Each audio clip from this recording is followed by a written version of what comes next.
Déclaration du PDCI-RDA relative à sa participation à la CEI, Commission électorale indépendante.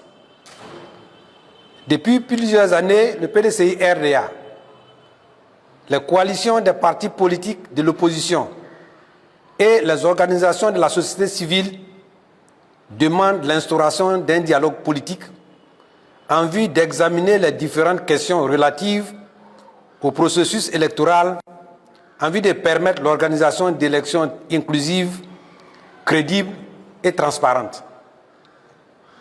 Malgré ces appels pressants, le gouvernement s'est à plusieurs reprises déclaré opposé à tout dialogue.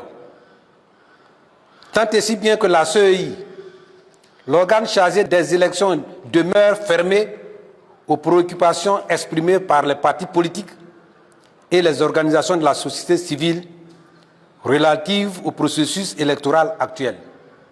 En 2024, la CEI a ouvert une révision de la liste électorale, RLE, mais avec peu de préavis et de délais si courts que malgré l'engouement croissant des Ivoiriens observé pendant l'opération, celle-ci n'a pas permis de résorber une part suffisante de nombreux non-inscrits dans notre population en âge de voter.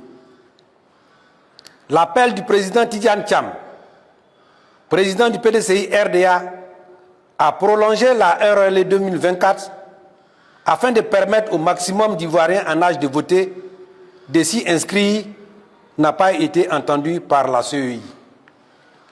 Par ailleurs, de nombreux Ivoiriens qui ont pu obtenir les pièces requises après de nombreuses tracasseries administratives sont légitimement en attente de s'inscrire sur la liste électorale.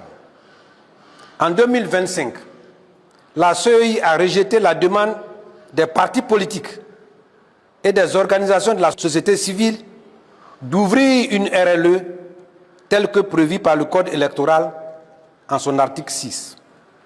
Pourtant, la CEI reconnaît elle-même, publiquement, disposer des moyens humains, matériels et financiers pour réaliser cette opération en cette année 2025, avant les élections présidentielles.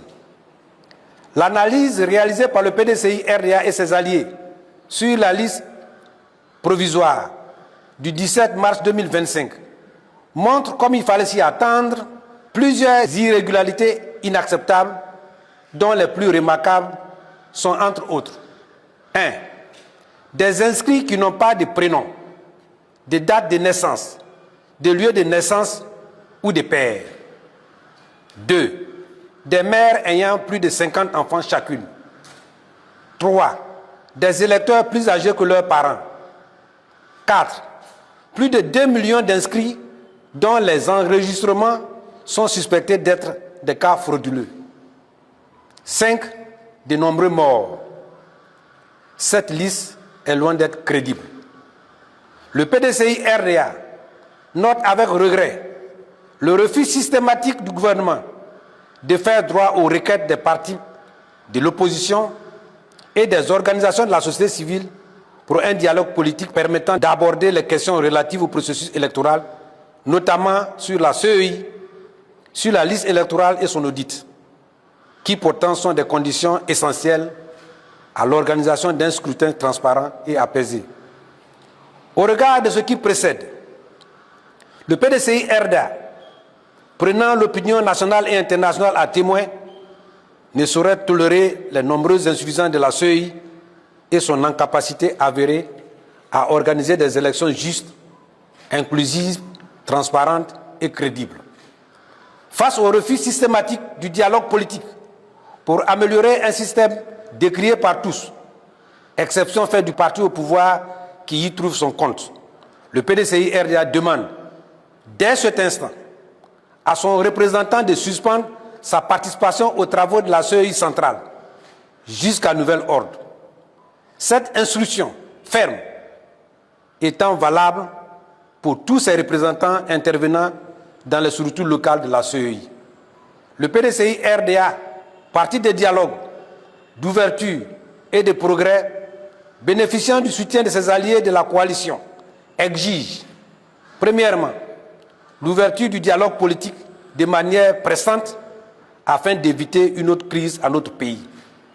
Deuxièmement, la réforme de la CEI en vue de la rendre totalement indépendante. Troisièmement, l'audit du fichier électoral. Fait à Abidjan le 11 avril 2025, le président Tidjane Thiam, président du PDCI RDA, est par ordre le porte-parole. Je vous remercie.